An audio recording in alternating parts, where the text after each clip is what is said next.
अस्सलाम वालेकुम दोस्तों, उम्मीद करता हूँ आप सब खैरियत से होंगे। इस वीडियो में मैं आपको एक कहानी सुनाता हूँ जिसका उन्वान है लोमड़ी और सार्स। तो उन्वान हमने लिखा हुआ, मैं आपको कहानी सुनाता हूँ। एक दफ़ा का जिक्र है, लोमड़ी और सार्स बहुत अच्छे दोस्त थे।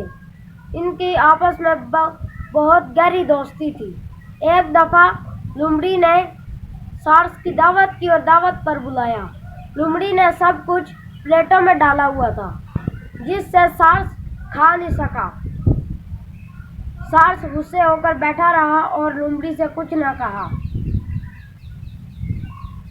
सार्स ने कुछ दिन बाद लोमड़ी की दावत की और सार्स ने सब कुछ बोतलों में डाला हुआ था जिससे सार्स अपनी चोंच की मदद से खा सकता था, लेकिन लोमड़ी का मुंह उस बोतल तक न पहुंचा।